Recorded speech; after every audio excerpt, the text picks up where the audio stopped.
Good morning, everyone. Good morning, Nitin, Nakshe, Aarti. Good morning, very very good morning. कैसे हो सभी लोग भाई?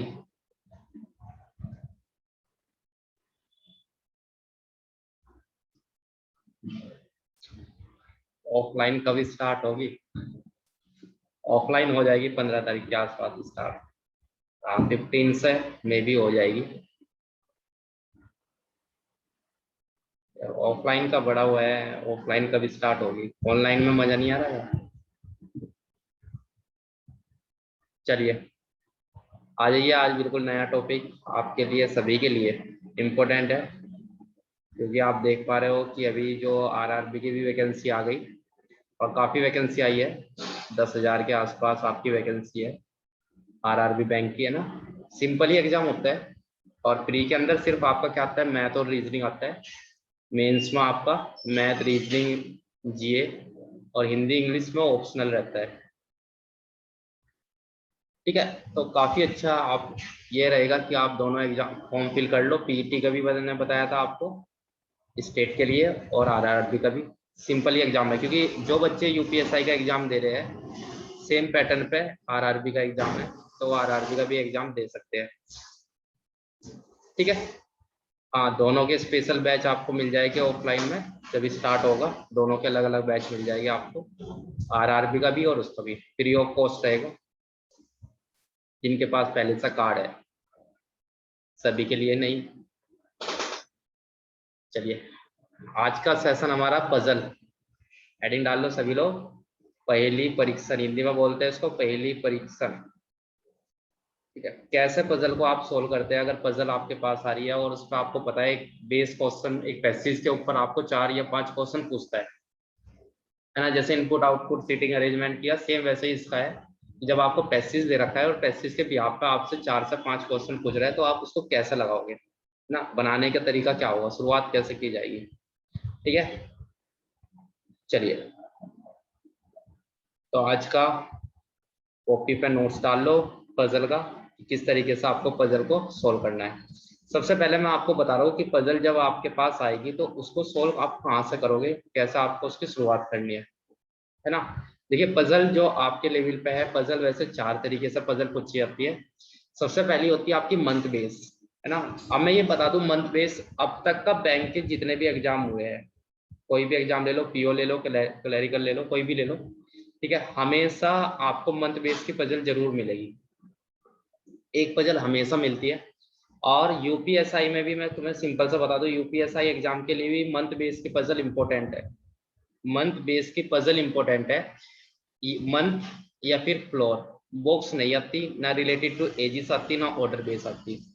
ठीक है, तो ये मंथ बेस सबसे ज्यादा इंपॉर्टेंट है, इसलिए शुरुआत में हर कोई मंथ बेस को कराता है कि मंथ बेस की पजल बच्चों को होनी चाहिए। और एक तरीका देखा जाए तो मंथ बेस को आप लगा भी आसानी से सकते हो। फ्लोर और बॉक्स में थोड़ा सा डिफिकल्ट है लगाना, है ना। क्यों? क्योंकि इसके अंदर मंथ, ये बेस जो लिखा है ना यहाँ पे, बेस, ये बेस का मतलब एक तरीका होता है पजल को लगाने का। अभी मैं बताऊंगा क्या है बेस, किस तरीके से आप बेस मान के चलते हो, है ना। उसके बाद सेकंड है आपकी फ्लोर बेस। फ्लोर में ये होता है जैसा आपकी खुद की घर की बिल्डिंग है, तो आप भी जानते हो कि सबसे पहले ग्राउंड फ्लोर होता है, फिर फर्स्ट फ्लोर, फिर सेकंड, फिर थर्ड, है ना। वो कहीं तक भी जा सकती है, तो उसको बोलते हैं फ्लोर बेस पजल। ठीक है, मतलब बेस जो रहेगा वो क्या रहेगा, फ्लोर रहेगा। थर्ड आपका रहेगा बॉक्स बेस, है ना। अब बॉक्स बेस को कैसे सोल्व करोगे? जैसे फ्लोर, जिस पे फ्लोर लगानी आ गई वो बॉक्स लगा सकता है ना। अभी मैंने कहा फ्लोर में आपका बेस बनता है फर्स्ट, सेकंड, थर्ड, है ना। ऐसे ही फ्लोर में भी बॉक्स होते हैं कि एक के ऊपर एक बॉक्स लगता हुआ जाएगा। तो एक के ऊपर जब बॉक्स को एक के ऊपर रख रहे हो, तो इसका मतलब एक तरीके से वो क्या है, फ्लोर ही है, कि एक फ्लोर के ऊपर दूसरा फ्लोर आ जाएगा। ठीक है, फिर आपका फोर्थ होता है रिलेटेड एजिस, है ना। एजिस के बिहाफ पे भी आपसे पूछ सकता है पजल, और ऑर्डर के बेस पे पूछ सकता है। आपने एक टॉपिक पढ़ा था ऑर्डर रैंकिंग, पढ़ा था। रैंकिंग तो नहीं, लेकिन हाँ रैंक के बेस पे भी आ जाती है, ऑर्डर के बेस पे भी आ जाती है पजल। रैंक वाला भी कराऊंगा आपको, ऑर्डर भी कराऊंगा।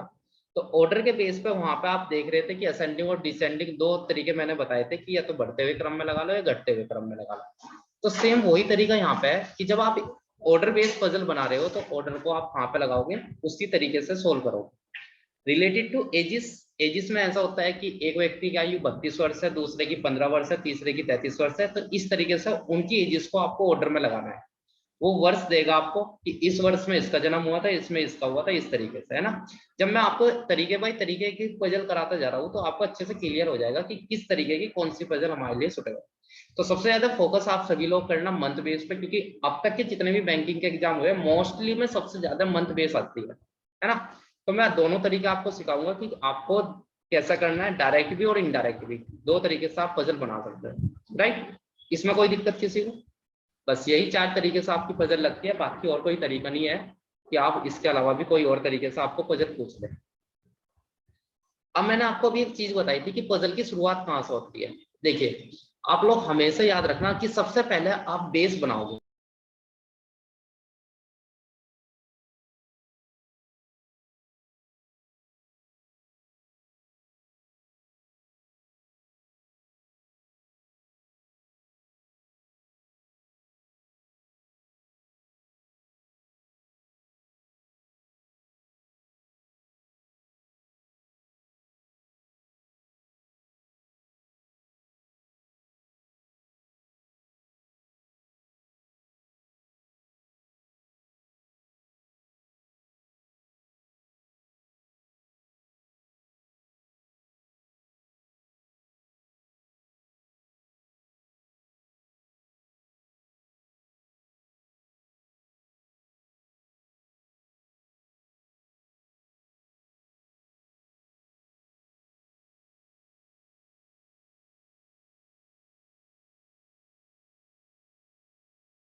चलिए देखिए,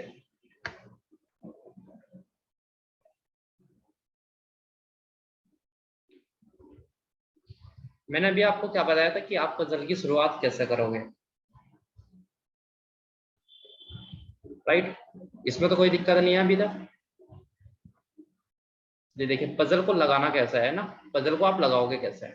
देखिए, पजल में हमेशा दो तरीके की पॉसिबिलिटी आपको गिवन रहती है ना। दो तरीके की पॉसिबिलिटी कैसे है कि आप याद रखना, एक तो आपको पॉजिटिव पॉसिबिलिटी देगा और एक आपको देगा निगेटिव पॉसिबिलिटी। कैसे? जैसे एक एग्जांपल लेते हैं, आपको कहीं पर उसने कह दिया, एग्जांपल क्या कहा आपको,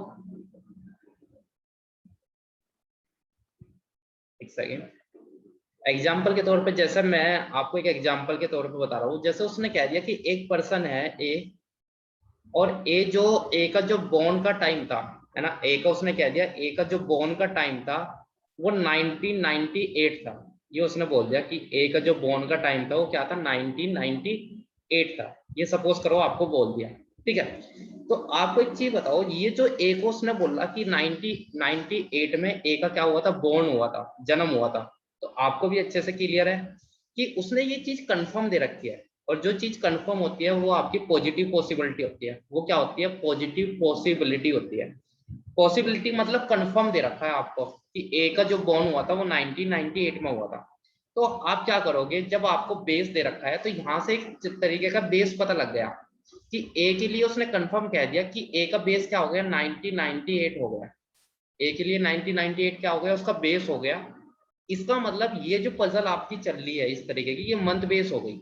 इसको मंथ बेस क्यों बोला, क्योंकि अगर कहीं पे वर्ष, है ना, और या फिर मंथ, या फिर कोई डे, कोई भी दिन, है ना, या फिर डेट, अगर इस तरीके का डाटा आपको दे रखा है किसी पजल के अंदर, ईयर दे रखा है, मंथ दे रखा है, डे दे रखा है, या डेट दे रखा है, इस तरीके का अगर डाटा आपको दे रखा है, तो इसका मतलब उसका एक चीज कंफर्म है कि उसका बेस कंफर्म है। या तो उसका बेस वर्ष होगा अगर वर्ष दे रखा है, या मंथ बेस लोगे, या डे लोगे, या फिर डेट लोगे। अब जैसे ये एग्जांपल हमने लिया था कि ए का बोर्न कब हुआ, 1998 में हुआ, तो इसका मतलब ये बेस उसने कंफर्म दे रखा था कि 1998 में अगर एक बोर्न हुआ है, जन्म हुआ है, तो इसका मतलब यहाँ से बेस आपको क्या दे रखा है, वर्ष दे रखा है। तो आप बेस में यहाँ क्या लिखोगे, बेस में लिखोगे यहाँ पे वर्ष, है ना। और जो भी वर्ष आपको दे रखे हैं शुरू में डाटा में, उन सभी को आप लगाते चले जाओगे। जैसे 1998 दे रखा है, 2001 दे रखा है, फिर 2004 दे रखा है, इस तरीके से जितने भी दे रखे हैं सभी आप लगा लो। लगा लिए, लगाने के बाद अब उसने जो कंफर्म दिया, जैसे उसने कहा ए का जन्म कब हुआ, 1998 में, तो जहां पे 1998 लिखा है उसके सामने आप राइट साइड में क्या लिख दो, ए लिख दो। तो एक चीज कंफर्म हो गई कि ए का कंफर्म है कि ए का जो जन्म है वो कब हुआ था, 1998 में हुआ था, है ना। तो ये वाला जो लाइन आपने लगाई ये फिक्स हो गई, इसको आप चेंज नहीं कर सकते। अब ये तो थी पॉजिटिव, अब निगेटिव क्या है, जैसे उसने कह दिया कि एक पर्सन है सी, तो कह रहा है सी का जो जन्म है ना तो वो 2001 में होता और ना 2008 में होता। तो आपको एक चीज कंफर्म बता दी कि एक सी का जो जन्म है, बोर्न का टाइम है, ना तो 2001 है, 2001 है, ना 2008 है, ना तो 2001 में हुआ और ना 2008 में हुआ। तो आपने बेस लगा ही रखा था। तो इसका मतलब एक चीज यहाँ से क्लियर हो गई कि 2001 और 2008 में कौन नहीं आएगा, सी नहीं आएगा, ये कंफर्म है ना। तो आप ये निगेटिव पॉसिबिलिटी हुई, तो निगेटिव को आप हमेशा लेफ्ट साइड लिख लो, है ना। इधर लेफ्ट लेफ्ट में निगेटिव लिखते हैं और राइट में पॉजिटिव। पॉजिटिव के बिहाफ पे हम क्या करते हैं, क्वेश्चनों के आंसर देते हैं, क्योंकि हमारी जो पजल लगी वो क्या होती है, पॉजिटिव पॉसिबिलिटी बेस होती है ना। ये हमारी यहाँ पॉसिबिलिटी से क्या होता है, हमारी पजल की अरेंजमेंट होती है। निगेटिव का मतलब ये होता है कि आपको जो उसने क्लू दे रखे हैं उनके बेस पर आप उसको लगाते हुए जा रहे हो, ठीक है। तो ना तो 2008 में सी आएगा और ना 2001 में आएगा, राइट। तो इनमें नहीं आएगा तो फिर जो आपके पास बचा उसमें लगा दो। जैसे 2004 बच गया तो 2004 में क्या लगा दो, सी लगा दो। तो ये तरीका होता है आपका, है ना। इस तरीके से आप क्वेश्चन की शुरुआत करते हैं। हाँ, जैसे ही भी आपको कंफर्म क्लू मिलेगा किसी भी लाइन के अंदर, वहीं से आपकी क्वेश्चन की शुरुआत हो जाएगी। लेकिन बेस शुरू में बना लेना, अगर बेस कंफर्म दे रखा है तो बना लो। अब जैसे मैं आपको इसका एक एग्जांपल लेकर बता रहा हूँ, है ना, एग्जांपल के थ्रू पे समझेंगे बिल्कुल। पहला एग्जांपल आपका इसी तरीके का है, जो आपको एक पजल दे रखी है उसने, ये ये तो आपका नॉर्मल सा वैसे ही है, इसको बाद में कराएंगे, इसको पहले देखो आप लोग, है ना। अब इसको समझना सभी लोग अच्छे से, ठीक है, सभी लोग अच्छे से ध्यान देना इस पे। अब देखिए, ये जब आपको दे रखा है तो ये आपका एक तरीके का पैसेज है। फिर इस पैसेज के बिहाफ पे आपसे क्या करता है, क्वेश्चन पूछता है। मैं क्वेश्चन भी आपको दिखा देता हूँ क्वेश्चन कैसे पूछता है। क्वेश्चन नहीं दे रखे लेकिन 5 क्वेश्चन आपसे पूछता है। तो पहले आप अरेंजमेंट बना लो। अरेंजमेंट बनाने के बाद जब आप क्वेश्चन आसानी से लगा सकते हो, वो आपने सिटिंग अरेंजमेंट में भी सीखा, जैसे वहां क्वेश्चन लगाए थे ऐसे ही यहाँ पे लगाए। अब सभी लोग अच्छे से ध्यान देना कि हमें ये जो लगानी है अरेंजमेंट, ये किस तरीके से शुरुआत करनी है ना। बस ये क्वेश्चन होते हैं यूपीएसआई वालों के लिए, क्वेश्चन बिल्कुल तैयार हो जाएगा अगर पजल का क्वेश्चन उनके पास आता है, राइट। अब ध्यान दे रहा, देखो शुरू की लाइन में क्या कह रहा है, कह रहा है कोई इंस्टीट्यूशन है, कोई भी है, उसमें कह रहा है 23 नवंबर से 30 नवंबर तक त्योहार फेस्टिवल बनाया जाता है ना। एक इंस्टीट्यूट है जिसके अंदर 23 नवंबर से लेकर 30 नवंबर तक क्या कर रहे हैं, फेस्टिवल ऑर्गेनाइज करते हैं, राइट। तो आपका यहाँ से बेस क्लियर हो गया। देखो ये जो दे रखा है यहाँ पे 23 नवंबर से लेकर 30 नवंबर तक की, ये क्या दे रखी है, ये आपको डेट दे रखी है। मंथ तो एक ही है, मंथ तो अलग अलग नहीं है। अगर मंथ अलग अलग होते तो बेटा फिर मंथ को बेस बनाते, है ना। यहाँ पे डेट अलग अलग है तो आपका डेट का बेस बना लो, है ना। ये बेस बनाओ आप ऐसे, और इसमें 23 से कहा है ना उसने, 23 से शुरुआत हुई 30 तक जाना है, तो आप इसको बेस में लिख दो 23, 24 ऐसे लिख लो, 25, 26, 27, 28, 29 और 30। तो 23 से लेके स्टार्ट करके आपको 30 तक इसको अरेंजमेंट को बना लेना है ना। तो इधर हम पॉजिटिव पॉसिबिलिटी लगाएंगे जैसे जैसे देगा, और लेफ्ट साइड में हम निगेटिव करते चले जाएंगे, है ना। तो हमने क्या कहा, उसने आगे कहा है कि 23 नवंबर को क्या था, वेडनेसडे था, बुधवार था। 23 नवंबर को उसने ये भी कह दिया कि दिन क्या था, बुधवार। आप खुद बताओ, मंथ अगर 23 तारीख को वेडनेसडे है तो वेडनेसडे के बाद आप ये सारे मंथ डे लगा सकते हो। अगर यहाँ वेडनेसडे था तो 24 में क्या होगा, थर्सडे होगा। ये आपको लगाना पड़ेगा, क्योंकि कहीं पर आपका जो डाटा होगा वो डेट के अलोंग दे सकता है, कहीं पर आपको मंथ के अलोंग दे सकता है ना, डे के अकॉर्डिंग या फिर आपको डेट के अकॉर्डिंग। 25 को आपको क्या होगा, फ्राइडे होगा, है ना। 26 को सैटरडे, 27 को आपका क्या हो जाएगा, संडे, फिर आपका मंडे, और फिर आपका ट्यूसडे, और देन आपका वेडनेसडे। हाँ, तो इस तरीके से आपका ये अरेंजमेंट लगे, हो गया। मुझे नहीं लगता इतने में किसी को कोई प्रॉब्लम होगी। ठीक है, आगे क्या कह रहा है आपसे, अब क्या कह रहा है, उस अवधि में, मतलब ये जो इंटरवल हुआ 23 से लेकर 30 तक का, कह रहा है इस इंटरवल के बीच में एक इंस्टीट्यूट ने 6 कार्यक्रम, है ना, 6 फंक्शन को ऑर्गेनाइज किया। नाम आपको बता रखा है कि जैसे सिंगिंग हुआ, painting, debate, dancing, drama, sports, है ना। फिर कह रहा है only one function is organise on each day, कह रहा है कि एक फंक्शन रोजाना होता है। एक फंक्शन क्या होता है, रोजाना होता है। तो इसका मतलब यहाँ पे आपको क्या लगाना है, फंक्शन लगाने हैं इनके, कि कौन से दिन कौन सा फंक्शन हुआ था, ये आपको उसने कहा कि फंक्शन आपको लगाने हैं। राइट, इसमें कोई दिक्कत नहीं, कोई दिक्कत नहीं यहाँ पे। चलो आगे आ जाओ।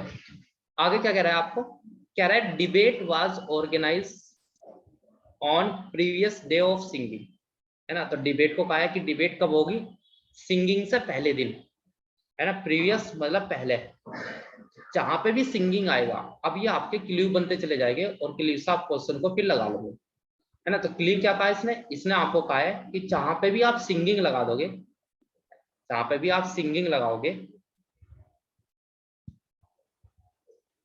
ठीक है। हिंदी में लाइन कटी हुई है, चलिए इंग्लिश में ध्यान दो आप लोग, है ना। मैंने हमेशा कहा है इंग्लिश में आप प्रेफर करा करो क्वेश्चन को। देखिए इंग्लिश में, हाँ हिंदी के अंदर ये वाली लाइन नहीं है शायद, है ना, नहीं है ना। हाँ हिंदी के अंदर ये वाली लाइन नहीं दे रखी, तो इंग्लिश में आप देख लो, मैं हिंदी में ट्रांसलेट कर दूंगा। उसने कहा debate was organise on previous day of singing, कहने का मतलब ये है जहां पे भी आप सिंगिंग लगाओगे, अब आपको तो नहीं पता सिंगिंग कहाँ लगेगी, तो उसने कहा है सिंगिंग से एकदम पहले इसको लगाना है, आपको डिबेट लगाना है ना, है ना। एक दिन पहले आपको क्या लगाना है, प्रीवियस डे, पहले दिन। तो जैसे सिंगिंग कल है तो आज क्या हो जाएगा, डिबेट लगेगी। तो पहले सिंगिंग को कंफर्म करो, सिंगिंग कब है, उससे पहले आप डिबेट लगाओगे। राइट, आगे क्या कह रहा है, कह रहा है drama was not organise on closing day.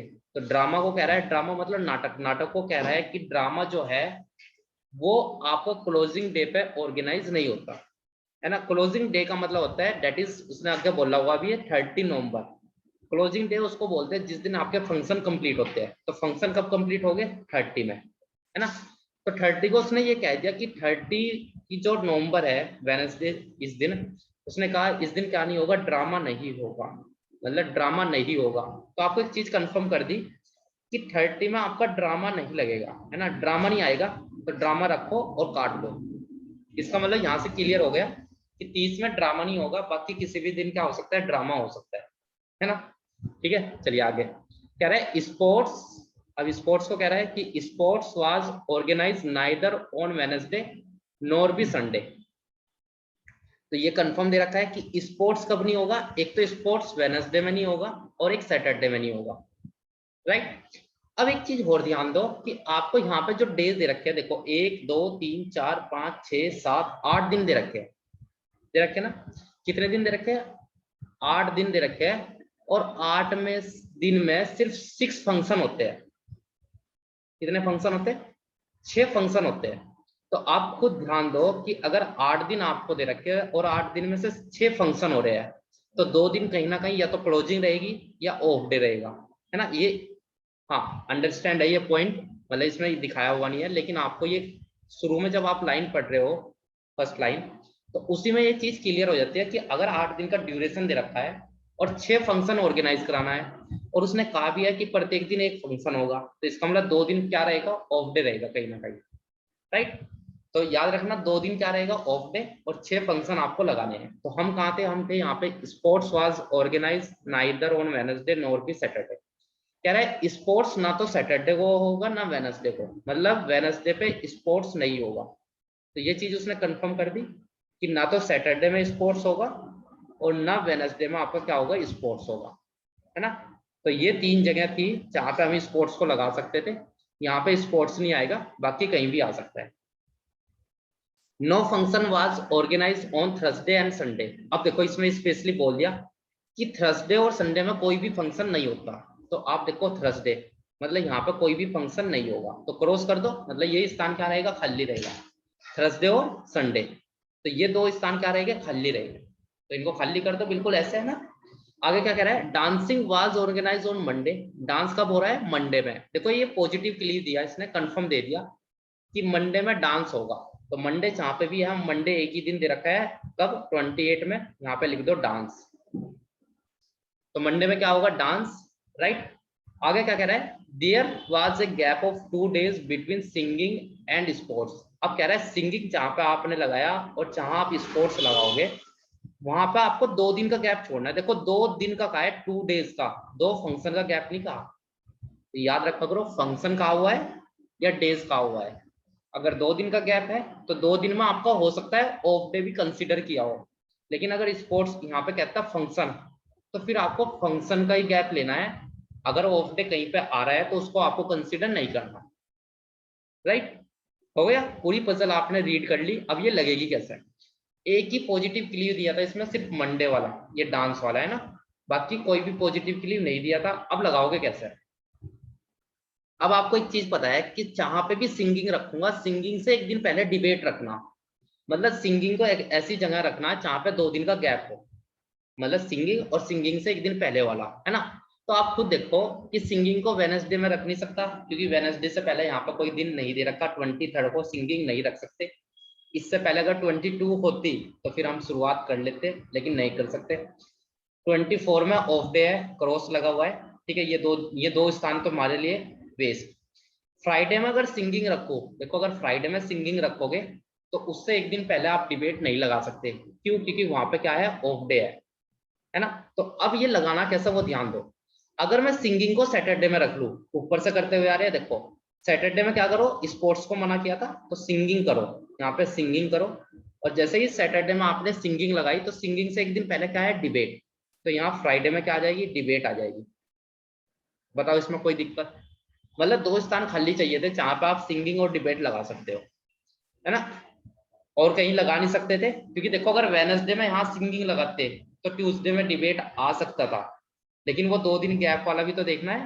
तो उसे भी देखो, कह रहा है सिंगिंग और स्पोर्ट्स के बीच में 2 दिन का गैप होगा। तो आप एक चीज बताओ, अगर यहाँ सिंगिंग है,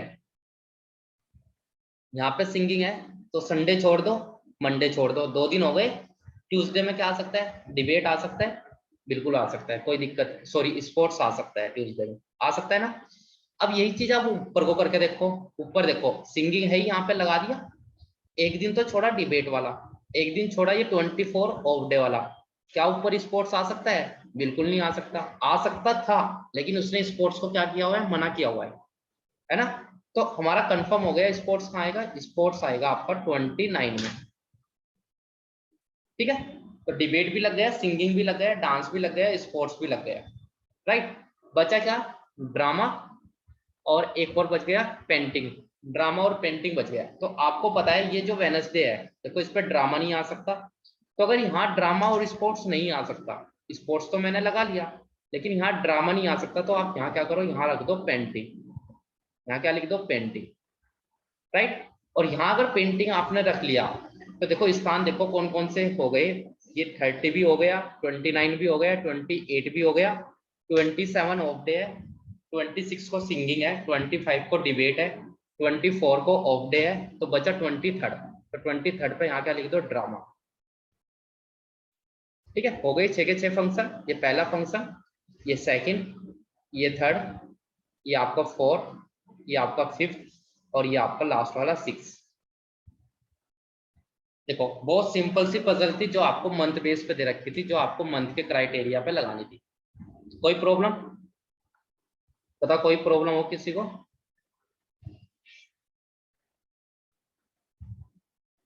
हाँ बिल्कुल सेम इसी तरीके की पजल आपको मिलती है प्री के एग्जाम में। ज्यादा ये मत सोचो करो कि बैंक में बहुत ही ज्यादा हाई लेवल के टफ नहीं क्लियर हुआ। आप एक बार पजल को पढ़ो, है ना, इस पजल को पढ़ो, और इस पजल को पढ़ते हुए इन क्लिप पे ध्यान दो जो क्लिप मैंने आपको लगवाया है, और इन क्लिप के बिहाफ पे आप यहाँ पे देखो कि जो अरेंजमेंट हमने लगाई है ना, इस अरेंजमेंट को देखो कि इस अरेंजमेंट में जो जो हमने लगाई है वो इन क्लिप की हेल्प से लगी है, ये जो हमें दे रखा है डाटा उसकी हेल्प से लगी है।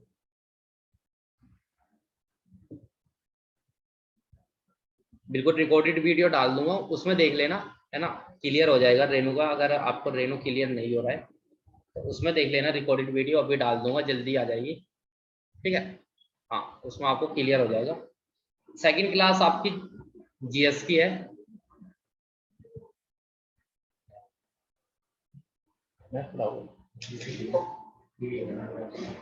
हाँ सेकंड क्लास आपकी मैथ की है, वो जीएस डल गया था है ना, मैथ की पीडीएफ है। हाँ उसमें आप मैथ देख लेना, आज मैथ सीख लेना, काफी दिन हो गए मैथ की क्लास को।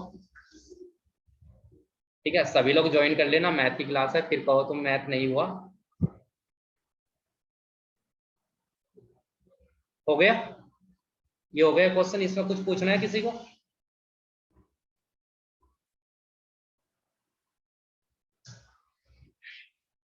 ये बेस था बिल्कुल, मतलब आपको बेस बनाने के लिए ये कराया था मैंने, ताकि आपका बेस क्लियर हो जाए कि शुरुआत कैसे किस तरीके से आपको करनी है।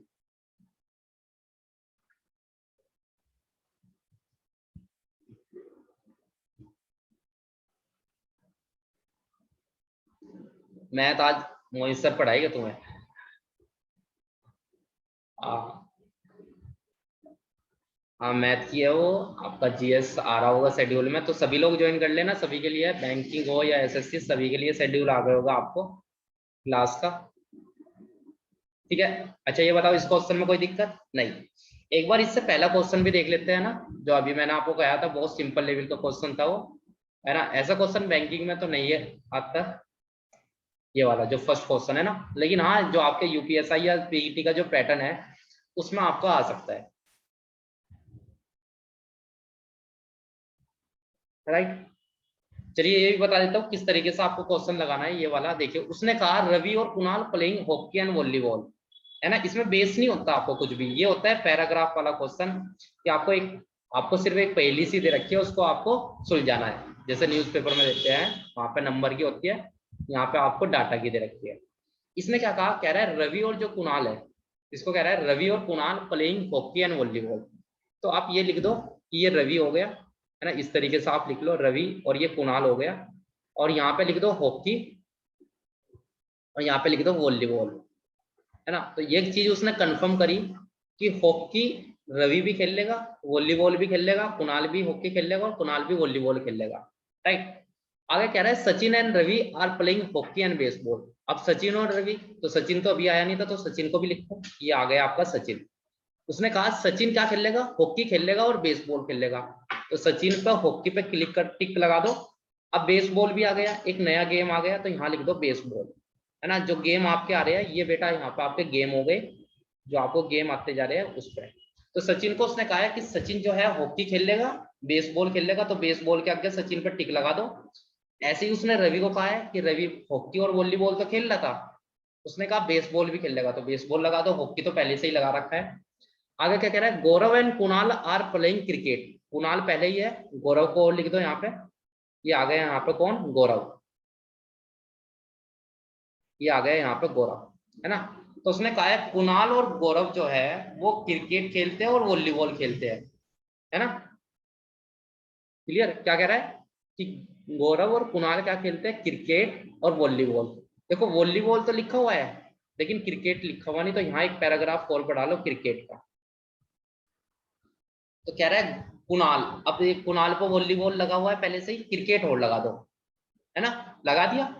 गौरव को कह रहा है कि गौरव जो है वो क्रिकेट और वॉलीबॉल खेलता है, तो गौरव के सामने वॉलीबॉल देखो, वॉलीबॉल यहाँ पे है, और क्रिकेट पे टिक लगा दो, हो गया।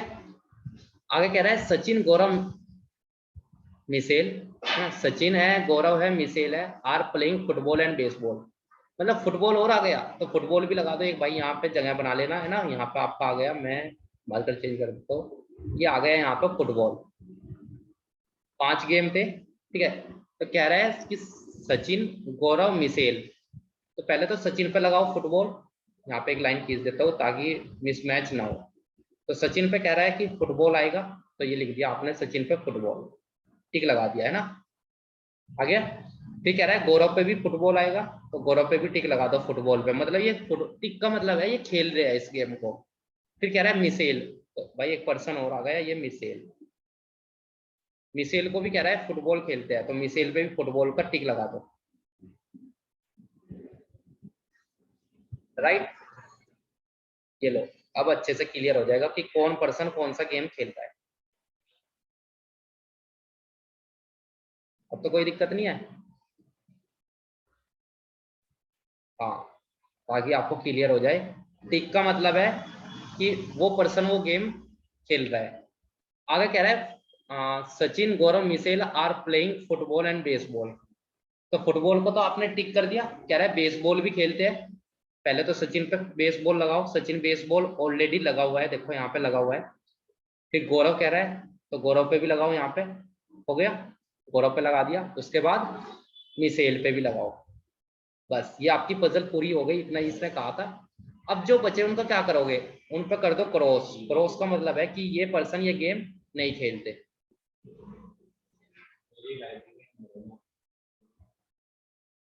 ये हो गया आपका ये, राइट, हो गई कंप्लीट। अब पहला क्वेश्चन देखो, उसने क्या कहा, who is playing hockey, cricket, volleyball. कह रहा है हॉकी भी, क्रिकेट भी, वॉलीबॉल। ऐसा कौन सा पर्सन है जो हॉकी, क्रिकेट, वॉलीबॉल खेलता है, मतलब तीनों खेल रहा है, हॉकी, क्रिकेट, वॉलीबॉल। तो आप यहाँ ध्यान दो, हॉकी, क्रिकेट, वॉलीबॉल, है ना। देखो यहाँ पे वॉलीबॉल, ऐसा पर्सन आपका कुणाल है। कुणाल को देख रहे हो तो देखो हॉकी भी खेल रहा है, वॉलीबॉल भी खेल रहा है और क्रिकेट भी खेल रहा है ना, तीनों खेल रहे हैं ना। तो इसलिए आंसर, पहले का आंसर हो गया आपका कुणाल, राइट। दूसरे में कह रहा है who is playing baseball, cricket, volleyball, football. ऐसा कौन सा प्लेयर है जो बेसबॉल, क्रिकेट, वॉलीबॉल, फुटबॉल खेलता है, मतलब चारों गेम खेल रहा है। देखो बेसबॉल, क्रिकेट, वॉलीबॉल, फुटबॉल, क्या नहीं खेल रहा, हॉकी नहीं खेल रहा। तो गौरव पे ध्यान दो, देखो गौरव, गौरव ऐसा है वॉलीबॉल भी खेल रहा है, बेसबॉल भी खेल रहा है, क्रिकेट भी खेल रहा है, फुटबॉल भी खेल रहा है ना। तो आंसर आपका हो गया गौरव। और लास्ट आपको कह रहा है who is playing baseball, volleyball, hockey. Baseball, volleyball और हॉकी, ऐसा कौन सा प्लेयर है जो बेसबॉल, है ना, वॉलीबॉल और हॉकी खेल रहा है, बेसबॉल, वॉलीबॉल, हॉकी। तो बेसबॉल, वॉलीबॉल और हॉकी, ऐसा हो गया आपका रवि। ठीक है, बस ये तीन ही गेम खेल रहा है देखो, बाकी दो नहीं खेलना। तो आंसर हो गया सी ऑप्शन, हो गया। हाँ, बहुत सिंपल थी, यूपीएसआई लेवल की तो है ये, बैंकिंग वैंकिंग में ऐसी नहीं आती। कभी पहले आई थी, आपको मैं इमेजिन कराऊं तो 2000, वर्ष 2000 से पहले इस तरीके की पजल आई थी बैंकिंग में। पहले बहुत सिंपल सिंपल क्वेश्चन आते थे, अब कंपटीशन हाई हो गया बहुत ज्यादा, है ना। पजल भी एक से एक लेवल की आ रही है। आप जब पजल को करोगे तो आपको तभी पता लगेगा कि क्या पजल का लेवल है,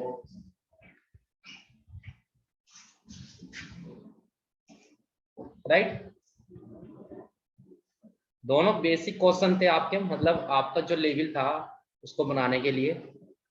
ये इतना इंपॉर्टेंट क्वेश्चन नहीं, लेकिन इससे आगे का जो क्वेश्चन था, एसएससी में तो नहीं है आपकी पजल, लेकिन ये जो पीईटी वाला पैटर्न है आपका, इसमें हो सकता है आपको पजल दे दे सिलेबस में, है ना।